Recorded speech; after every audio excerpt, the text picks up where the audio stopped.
4 more funny things that happened in 35 years of teaching. Written by Dave of All Styles. Read by Dave of All Styles. I got one. Teaching math in South Central Los Angeles in 1987, I faced an eternal truth. No student has ever owned a pencil. Not once. Not ever. So I bought 200 pencils, sharpened every last one, and left them in a white plastic bucket by the door. Above it I hung a sign. Pen is not allowed. Please take a pencil. Day 1, Carlos walked in, read the sign, and immediately turned to leave. Whoa! Where are you going? Class hasn't started. He flashed me the unmistakable grin of a 13-year-old who's just spotted an opportunity. Sorry, mister, he pointed at the sign. It says right there, penis not allowed. He shrugged. I got one of those. Technically correct. I was teaching fractions. Brutal stuff. Half the class looked like they'd rather be anywhere else on earth. The other half had already mentally left. To make things relevant, I tried a word problem. Okay, let's say you have a pizza. You cut it into 8 slices. You eat 5 slices. Now what do you have? Deshaun's hand shot up. First time all week. Yes, Deshaun, go ahead. He leaned back in his chair with the confidence of a man who's already won. I can't eat cheese, it gives me gas. So gas, mister, that's what I got. The class erupted. I tried in vain to keep a straight face. That's not the answer I was looking for. Deshaun shrugged. You asked what I got. I'll give you half credit. He winked at me. Make it 5/8. Show your work. Every math teacher's favorite phrase, show your work.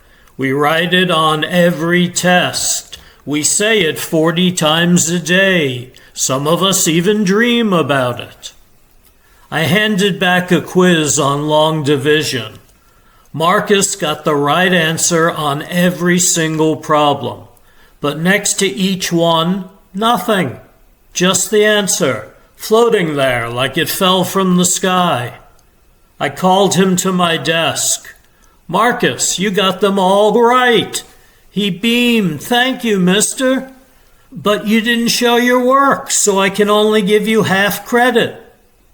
He looked at me like I was the one who didn't understand math. Mister, I did show all my work. He pointed at the paper. That's my work right there. I worked, and that's what I got. I opened my mouth, closed it, opened it again. That's not what show your work means. Marcus crossed his arms and looked at me. Then you should say what you mean. My mama says that all the time. I gave him full credit. His mama was right. Scrubs.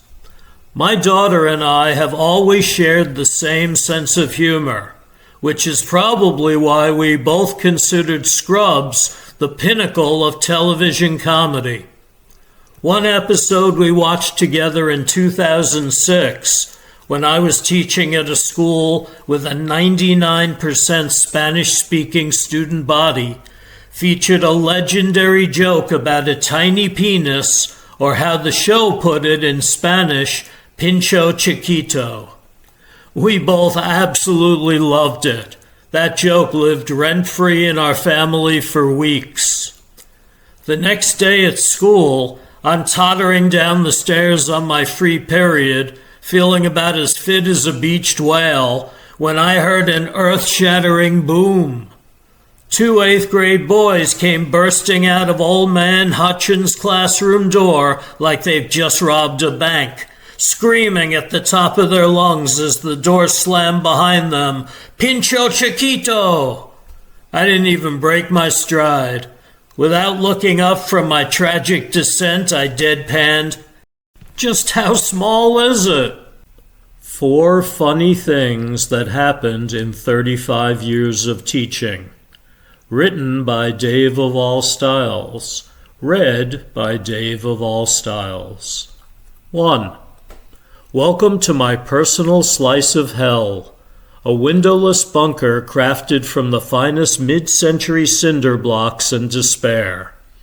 Per state mandate, the door remained locked, transforming my classroom into a pressurized steel and brick oven designed to slow roast human souls.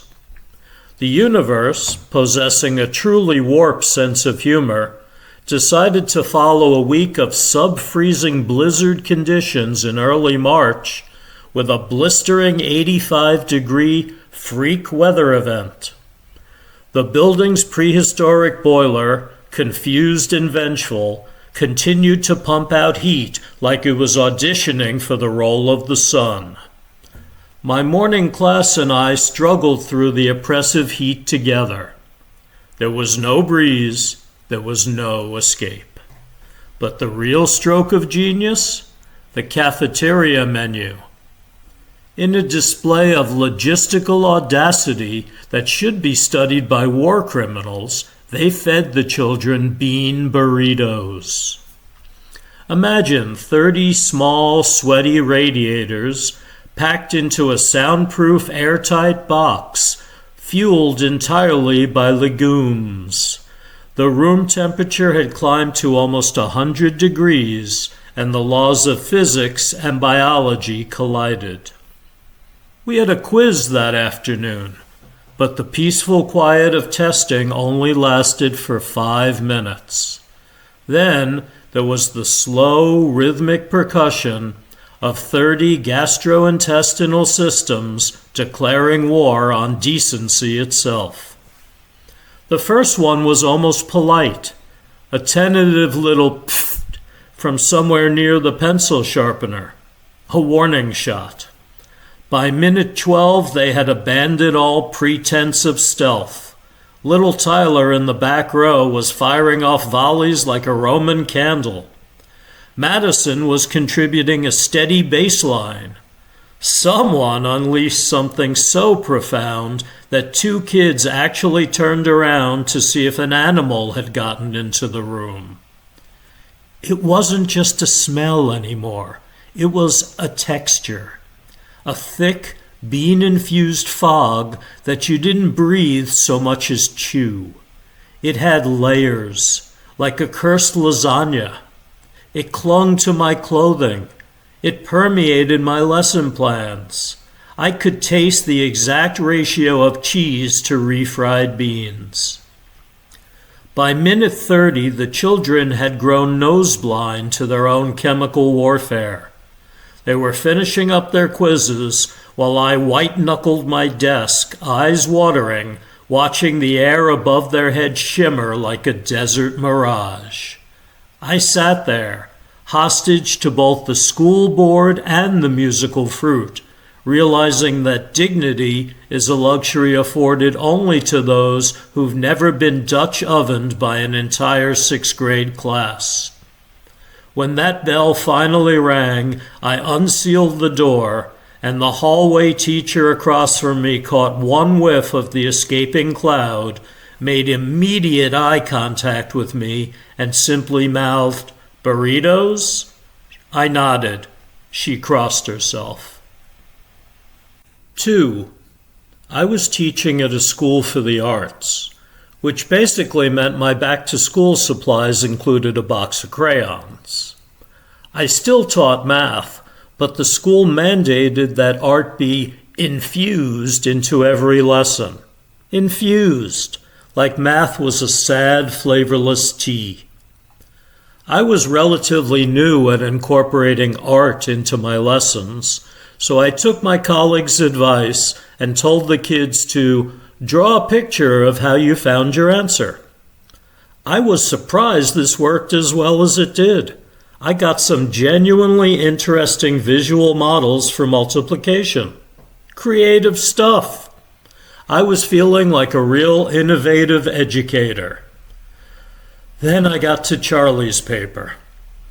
I had come over to his desk 3 separate times to help him with the problem until he finally, mercifully, kinda understood it. So I guess I shouldn't have been surprised when I looked down and saw a stick figure wearing a tie with a huge, perfectly round, bald head. And just in case there weren't enough clues, he had labeled it Mr. E. He didn't draw how he solved the problem. He drew who solved the problem. Technically correct. The most devastating kind of correct.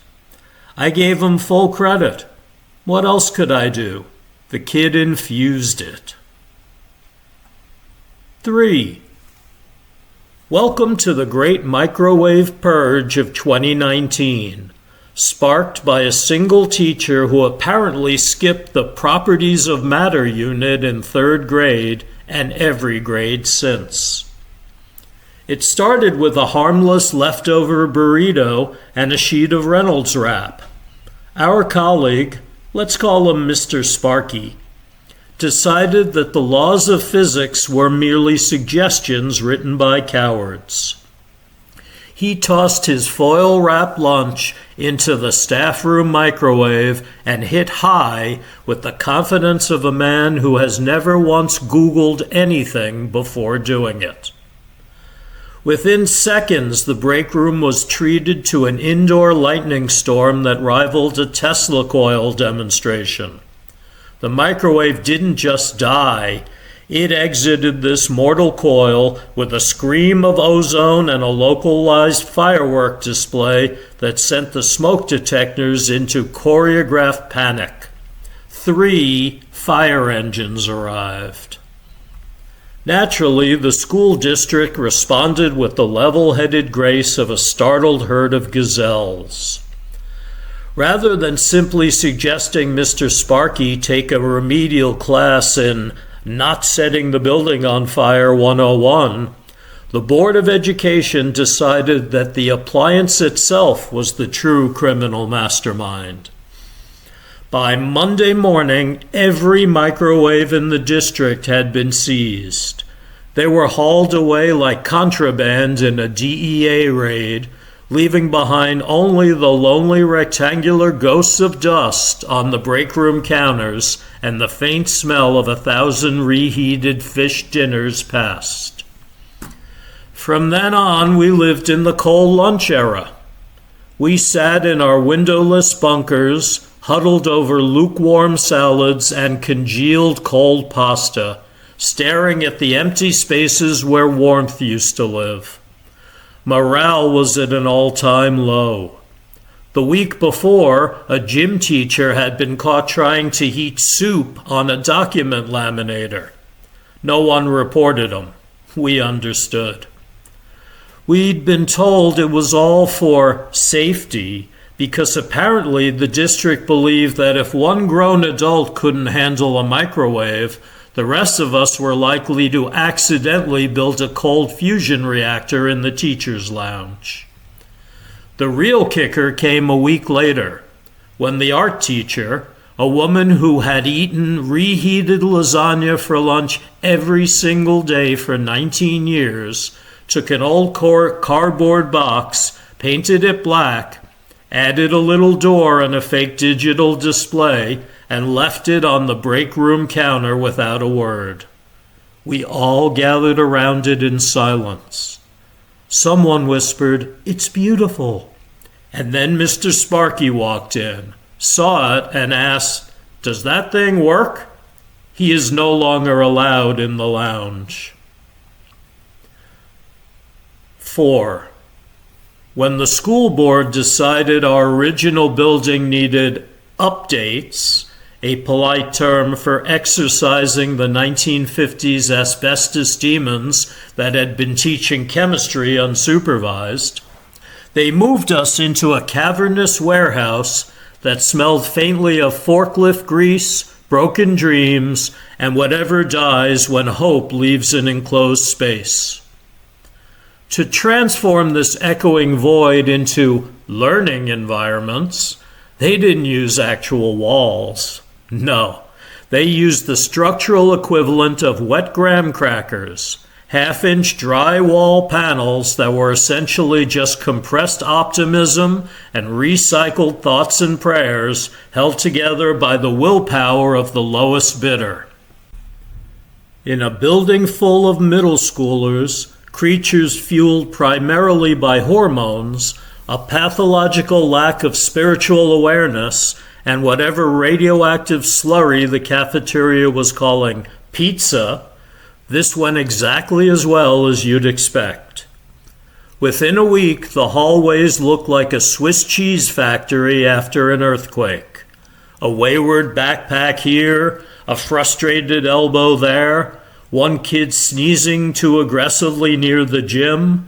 The building was becoming more and more open concept by the hour.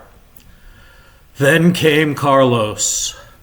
Carlos didn't just lean against a wall, he entered a blood feud with it. After a particularly spirited debate about whether a hot dog is a sandwich, it isn't, Carlos was wrong and the wall paid the price, Carlos made his move. There was a sound like a giant snapping a saltine, a puff of chalky white dust, and suddenly we weren't just in math class anymore. We were staring into civics through a perfectly jagged Carlos-shaped portal, where Mrs. Henderson was mid-sentence about the Bill of Rights and now had to defend the Third Amendment to two classes simultaneously. It wasn't just a breach, it was architecture. For the rest of the semester, taking the long way to the bathroom was replaced by simply stepping through the Carlos hole, as it came to be known. The administration tried to patch it with a motivational poster of a kitten clinging to a branch that said, "Hang in there," a message that felt less inspirational and more like a desperate plea to the building itself. Last I heard, the poster was still in the teacher's lounge, still hanging in there, which is more than I can say for Carlos. He dropped out the day he turned 16. 10 shocking truths about education from a sarcastic retired 35-year teacher. Most are funny or sad or both. Introduction. For 35 years, I stood at the front of classrooms pretending that everything was fine. I smiled, I nodded, I said, "That's a great question," when I actually meant I've answered that exact question 17 times this week. Now, 5 years retired and finally free, I can tell you what I really thought. My first day. On my first day of teaching in 1986, an administrator handed me a textbook and said, "Good luck, Mr. Stiles." I now realize this was less of a blessing and more of a warning label, like on a pack of cigarettes.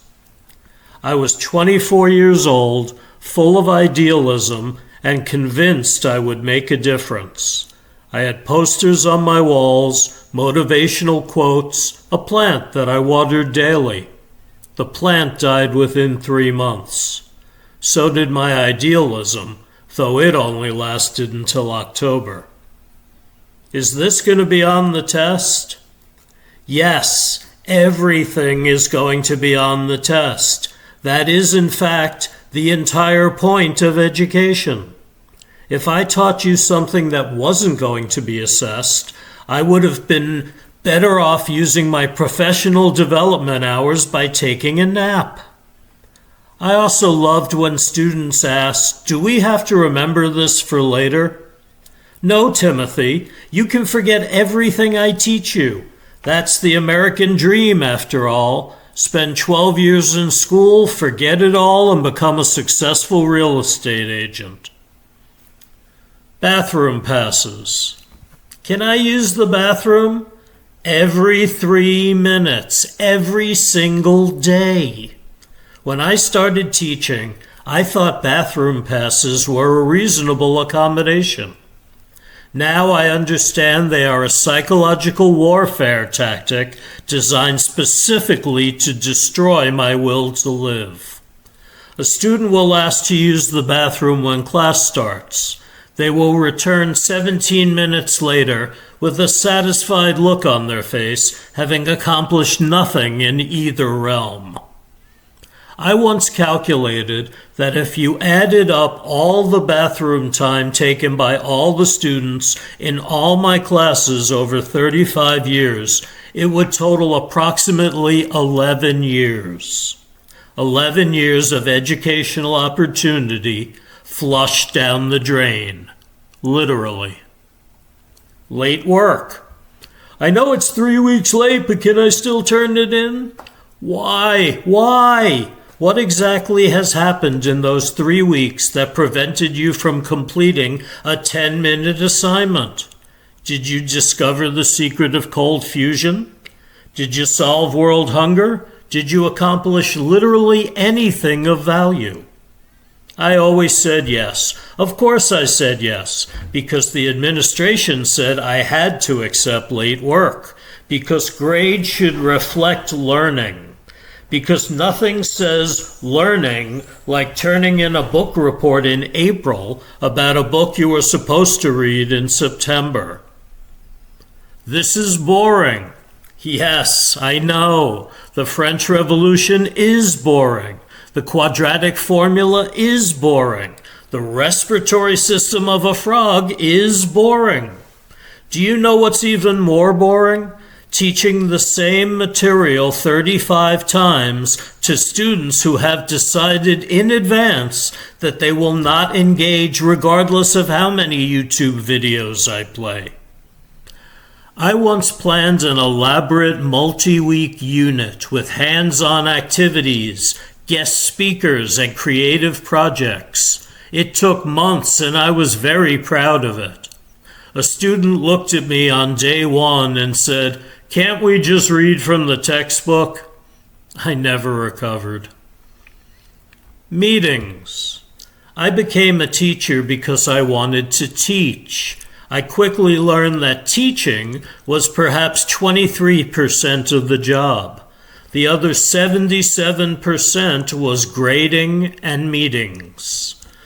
Meetings about meetings, meetings to plan meetings, meetings about why we have too many meetings, scheduled as a meeting.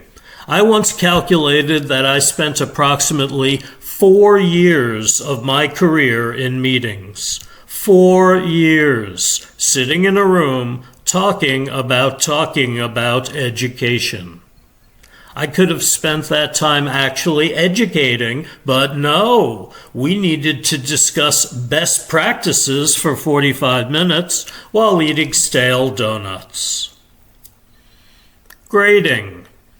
I have graded over 1.2 million papers.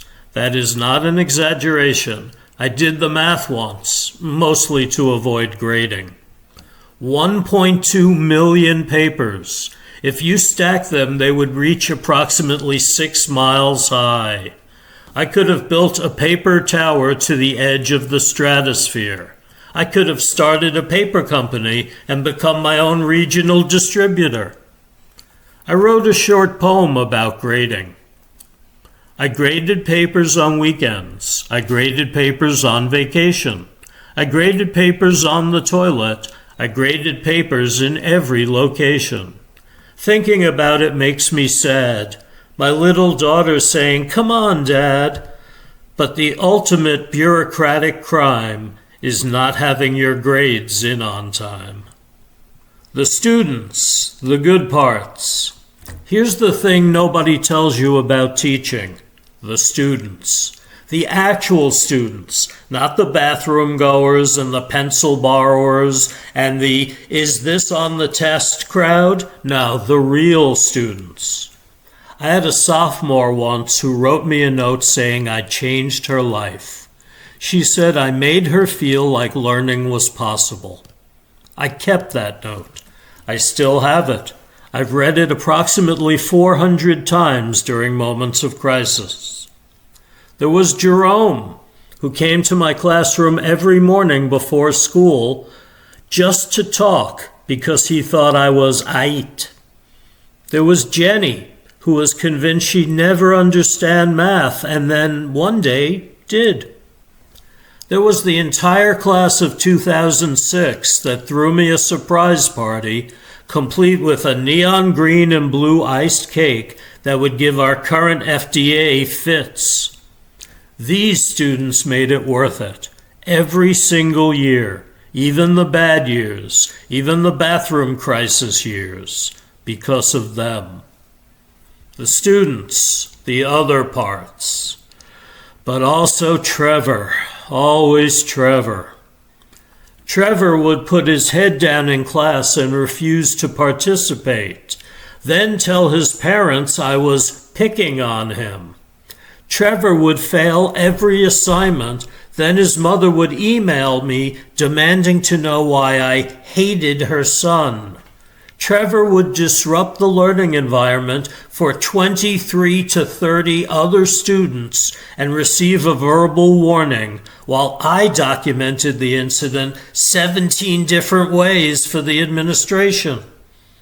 I taught approximately 8,000 students in my career. About 7,850 of them were fine.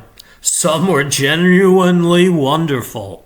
And approximately 150 were Trevors. It only takes one Trevor to ruin your Tuesday. The administrators. Speaking of Trevor, when I sent him to the office sent back, "Let's try some de-escalation techniques," they'd say. "Have you tried building a relationship?" Yes, I've tried building a relationship. I've tried building 7,000 relationships. Trevor specifically had tried to break every single one of them with his bare hands and his mother's phone number. Administrators, I imagine you have difficult jobs. I understand you're dealing with budget cuts, state testing requirements, political pressures, and you probably haven't slept since 2004. But please, for the love of all that's holy, let me give a kid a detention without requiring a 17-page reflection form. State testing. For 3 weeks, my classroom became a proctoring facility.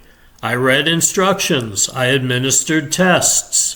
I watched students stare at pages with the intensity of a conspiracy theorist. And by intensity, I mean blank stare of absolute disconnection from reality. Then the scores came back, and I was evaluated based on those scores. And if the scores were low, it was my fault. If the scores were high, it was because the test was too easy or not measuring real learning. I once received an unsatisfactory evaluation because 23% of my students scored below proficient on a standardized test.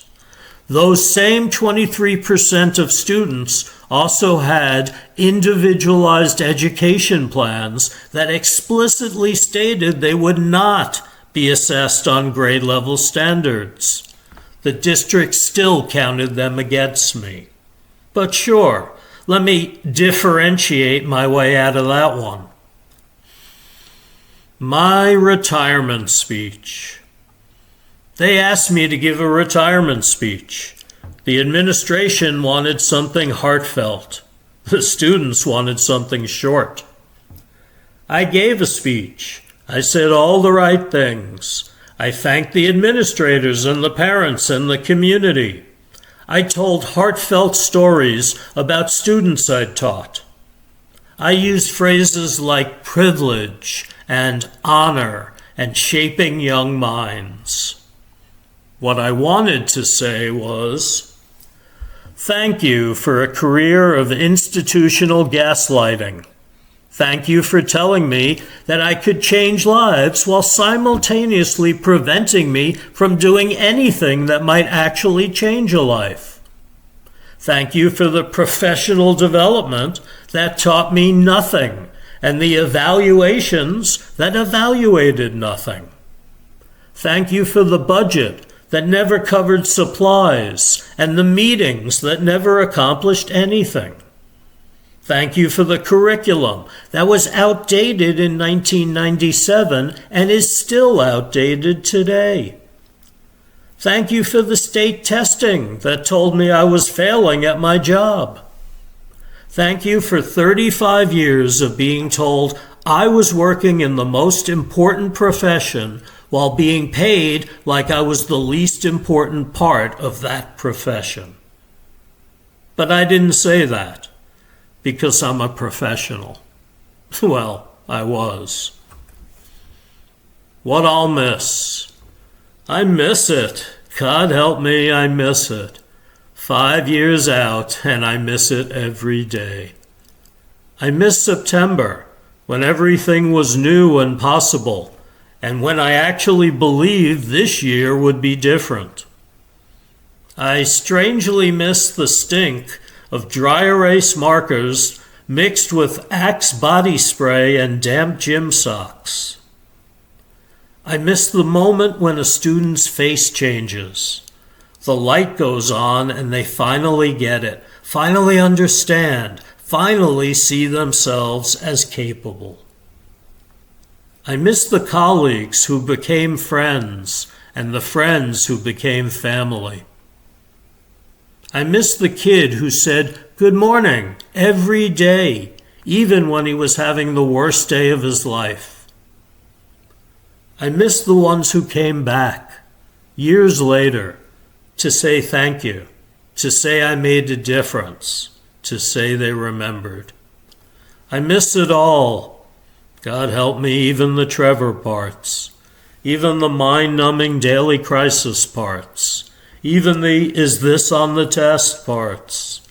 Because underneath all the sarcasm, underneath all the exhaustion, underneath all the institutional nonsense that tried to break me, underneath all of it, there was this. I got to spend my life helping kids every day for 35 years. That's not nothing. That's everything. A note to new teachers. If you're starting your teaching career, welcome, and I'm sorry for you. Here's what I wish someone had told me. It will be harder than you think. You'll cry in your car. You'll question everything. You'll want to quit approximately once a week for the first 5 years and then approximately once a month the next 30. But you'll also laugh. You'll also grow. You'll also watch a kid become something they never thought they could be. And one day, maybe 35 years from now, maybe sooner, you'll give a retirement speech, and you'll say all the right things, and you'll mean all of them, even the parts you couldn't say until you retired. What I learned after teaching brain health for 20 years. Written by Dave of All Styles. Read by Dave of All Styles. They say teaching is a joy. They have clearly never tried teaching a room full of older adults who are absolutely convinced that they already know everything, but somehow can't remember what they had for breakfast. 21 years ago, I thought teaching a community workshop on memory help would be a great way to make a few extra bucks and look like a thoughtful, community-minded individual. What I didn't expect was to become the accidental philosopher king of basic human communication, presiding over a congregation of people who thought nodding constituted active listening. It does not. The workshop was held in the basement of the First Congregational Church, which means I was teaching people how to communicate in a room that smelled faintly of mildew and Protestant guilt. So, I said on that first afternoon, attempting to project confidence I did not feel, "Welcome to my class. My name is David, and I'll be your guide on this journey of discovery." A woman in the third row, Dorothy, according to the name tag she'd made herself out of an index card and packing tape, asked, "Are we going to learn how to remember people's names?" with the desperate hope of someone who had introduced herself as Dottie to someone 45 seconds before and was already being called Deborah. "That," I said, pausing dramatically in a way I thought looked wise, but probably just looked like I was searching for a cue card, "is exactly what we'll be covering. Because active listening isn't just about hearing words. It's about creating mental hooks for information. It's about engagement. It's about giving your brain something to grab onto besides the constant crushing anxiety that you're forgetting something important." Dorothy nodded so hard I thought her glasses might fly off her face and achieve sentience. "I'm going to write that down." "Please do," I said, because I already knew if she didn't write it down, she wouldn't remember it by dinner. The first technique I introduced was the art of mindful presence, which is a fancy way of saying, "Pay attention." I explained that when someone is speaking, you should make eye contact, face them directly, and not be thinking about what you're going to say next. I watched this land on people like I'd just revealed the cure for cancer. They looked at each other. They looked at me. Someone actually gasped. I began to suspect this room was full of people who'd been waiting their whole lives for someone to tell them that thinking about their own thoughts while other people are speaking is, in fact, a choice they could stop making.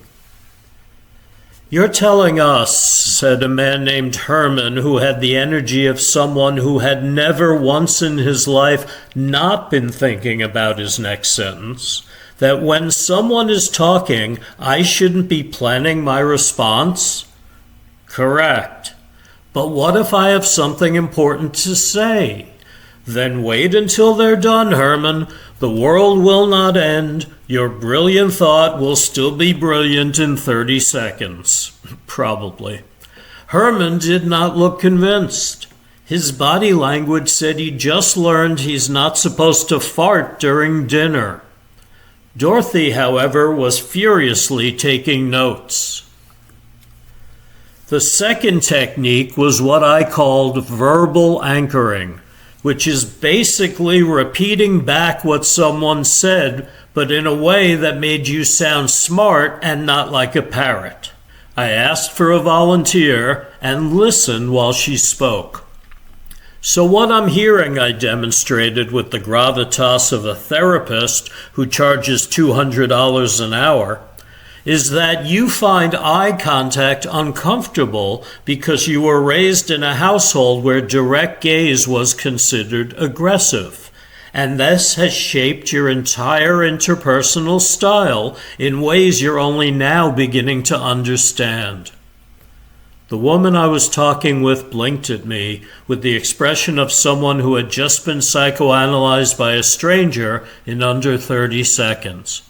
"How'd you do that?" "I listened," I said, feeling like a sage.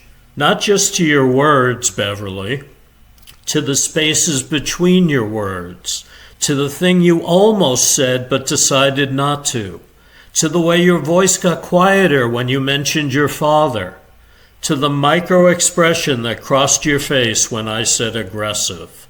I saw all of it, and I'm seeing you.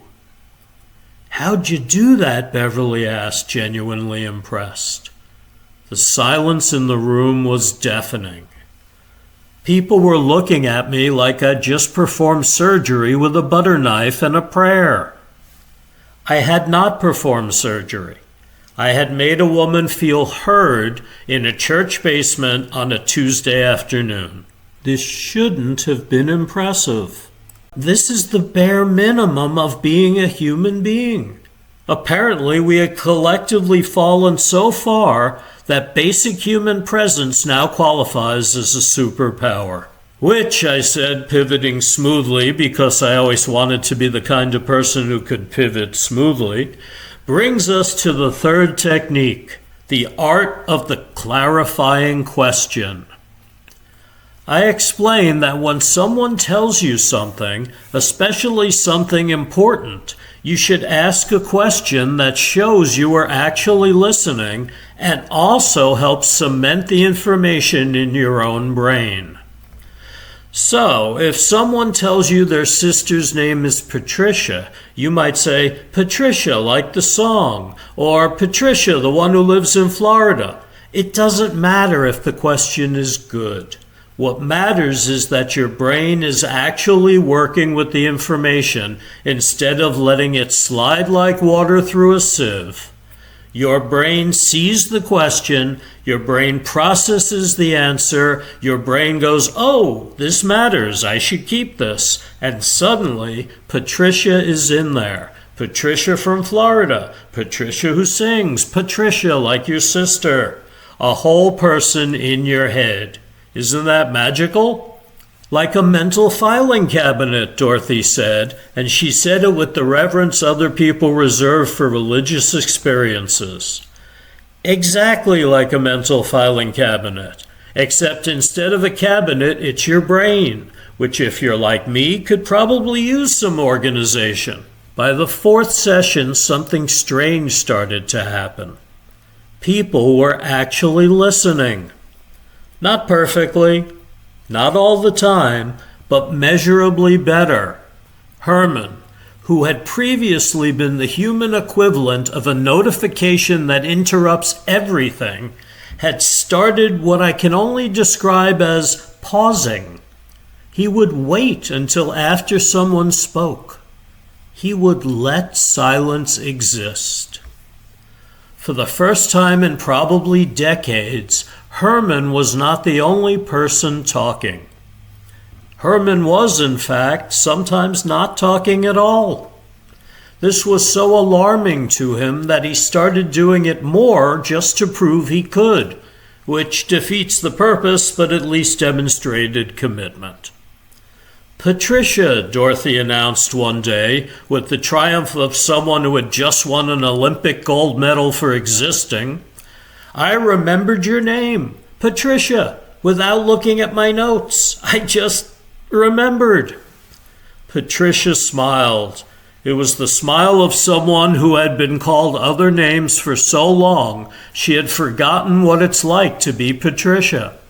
How? Patricia asked, as if memory were a magic trick and Dorothy had just pulled a rabbit out of a hat. I anchored it, Dorothy said. I asked you what Patricia was like in your family and if you were named after someone, and you said your grandmother, and I pictured this old lady named Patricia, and now it's in my brain. Not even trying, it just stayed. I sat back in my plastic church basement chair and watched this exchange, and I felt something I hadn't expected. Pride. Not the smug kind, but the genuine kind. The kind that comes from watching people get better at something, even something as seemingly simple as not interrupting. Everyone was a little bit awkward, but everyone was trying. And trying, it turns out, is actually most of the battle. How do you feel? I asked. about the difference between week 1 and today. Like I've been sleepwalking through conversations my whole life, Herman said, and then added, and now I'm awake.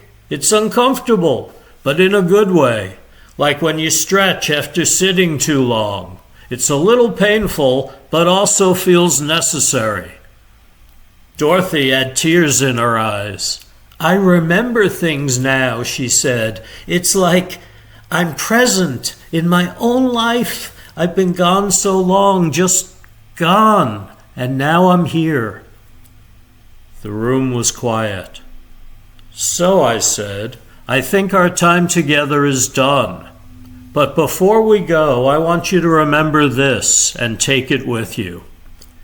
Everyone waited expectantly. Even the mildew seemed to lean in. If someone is talking to you, I said, they are giving you a gift. The gift of their attention, the gift of their words, the gift of their time.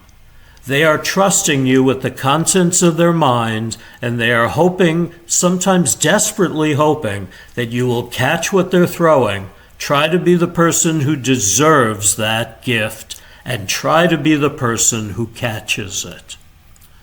Dorothy started crying harder. Herman put his hand on her shoulder.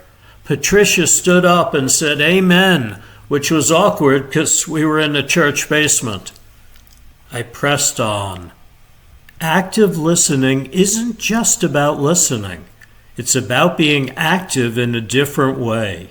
It's about choosing every single time someone speaks to be present, to be engaged, to be the kind of person who makes someone else feel like they matter.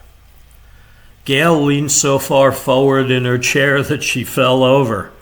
After making sure she was okay, I continued, and here's the secret no one tells you. It's not about the other person. It's about you.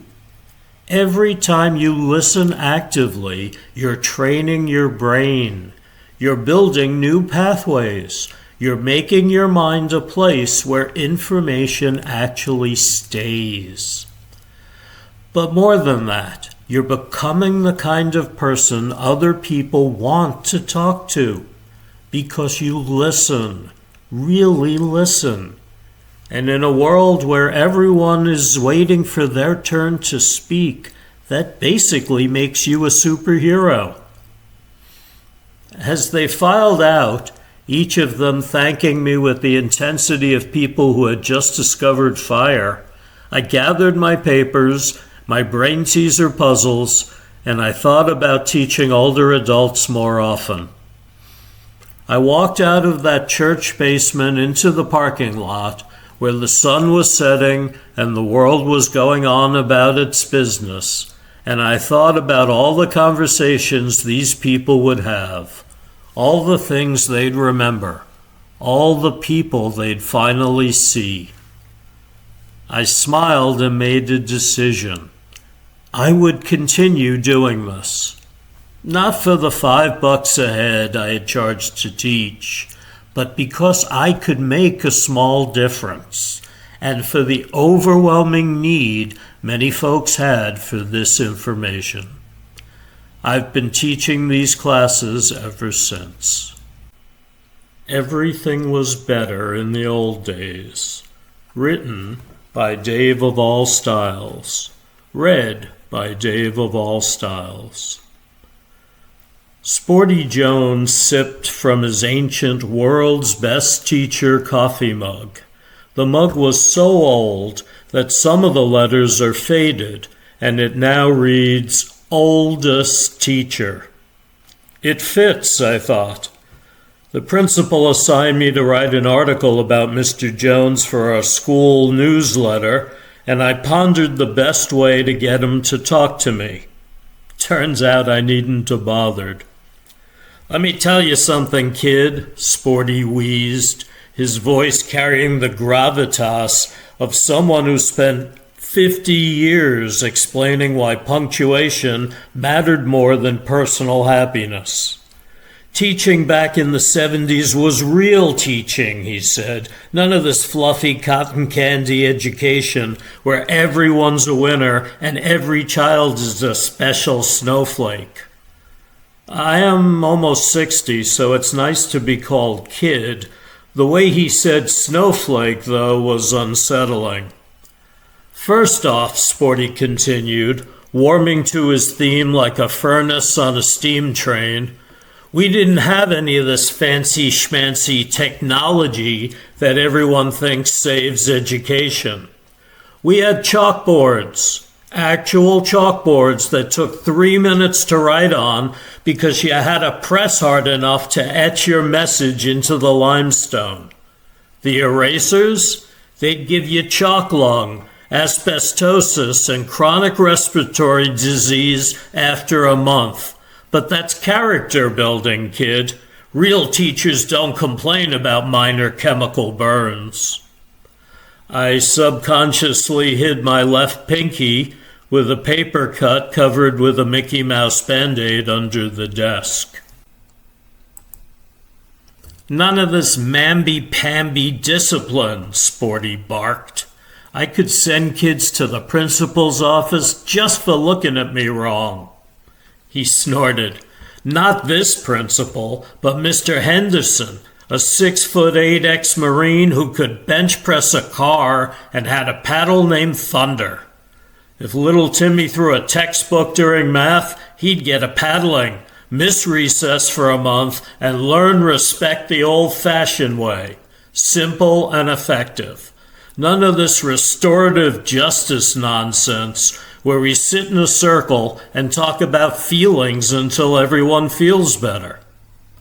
Sporty paused to take a sip of his bitter, room-temperature coffee that had probably been there since the Clinton administration. Remember when parents actually backed up teachers instead of suing us? If I told Mrs. Johnson that little Timmy wasn't doing his work, she'd say, well, Sporty, what's your solution? Should I come in and help? Now, they want to know why I didn't provide 17 different learning modalities for one kid who spent the entire period throwing paper airplanes made from multiplication tables. I started to ask about differentiated instruction, but Sporty waved me off with a weathered hand. Tests. Tests were tests, not these ridiculous assessments or exhibitions of learning. You wanted to know if kids knew stuff, you gave them a test. Pencil, paper, 50 questions, 40 minutes. They either knew it or they didn't. None of this showing mastery through creative projects or portfolios of growth or whatever buzzword salad they serve at teacher training these days. Real education happens under fluorescent lights with number 2 pencils, not finger paints, beanbags, and group hugs where everyone tells each other they're special. I made a mental note not to ask Sporty to join my social emotional learning group on Facebook. Of course, Sporty continued, leaning back with the satisfaction of a man who'd never once questioned his own methods. When I started in 1975, I made $12,000 a year, worked 18 hours a day, had to buy my own supplies, and was expected to single-handedly solve society's problems with a piece of chalk and the sheer force of will. I never had time for a family. None of this work-life balance nonsense. Teaching is a calling, not a job. Sporty's voice dropped to a conspiratorial whisper. I have to laugh that we get paid an entire day to come in and create safe spaces to learn. Classroom setup was a breeze. We had desks in perfect rows, all facing forward like little soldiers awaiting orders. No learning centers or flexible seating arrangements where kids roll around on yoga balls like they're at some fancy spa. We had wooden desks with gum from 1963 welded to the underside and teachers' desks that required a crowbar to open. I tried to interject something about student engagement, but Sporty was just getting warmed up. Field trips, real field trips, not this virtual nonsense where kids put on VR goggles and visit the moon. We took actual buses that smelled like real gasoline, fear, and yesterday's cafeteria food. We'd drive 3 hours to a museum where kids weren't allowed to touch anything, got lost in groups of 30, and learned about history the hard way. None of this interactive digital experience where you click buttons and everything's sanitized and safe. Real learning happens in dangerous, uncomfortable environments where nature can surprise you. Sporty waved his hands dramatically. And parent-teacher conferences, those were glorious. Every parent would actually show up, sit in those tiny plastic chairs designed for 8-year-olds, and listen when you told them their angel needed to focus more in class. They'd nod, apologize, and go home and punish the kid properly. Now, parents want to debate your teaching methods, question your credentials, and somehow make it their mission to ensure little Braden never experiences a single moment of educational discomfort. I watched in fascination as Sporty's face grew redder with each passing complaint. Homework? Oh yeah, we gave homework. We assigned a boatload of homework. Kids had 2 hours of math problems, a chapter to read, spelling words to memorize, and a science project that required actual parental involvement.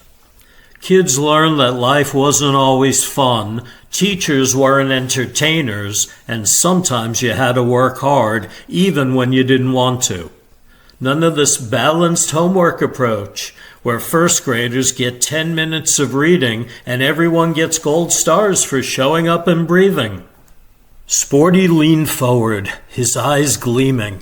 We had professional substitutes. Real substitutes who were battle-hardened veterans or emergency teachers who could actually teach.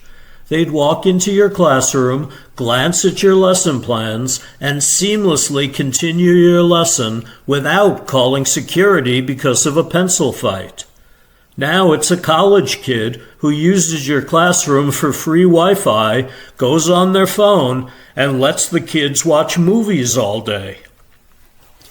I checked my phone, realizing my lunch period had already started. The best part, Sporty concluded, was how simple everything was. Good students did their work and got good grades. Bad students didn't do their work and got bad grades. Teachers taught, students learned, and everyone knew their place in the educational hierarchy. None of this social promotion where everyone advances regardless of effort or ability, making sure no child ever experiences the devastating but character-building experience of failing. I stood up, hoping I still had a few minutes to eat. Well, Mr. Jones, thank you for sharing your perspective. I should probably... One more thing, Sporty called out as I headed for the door. Teacher appreciation.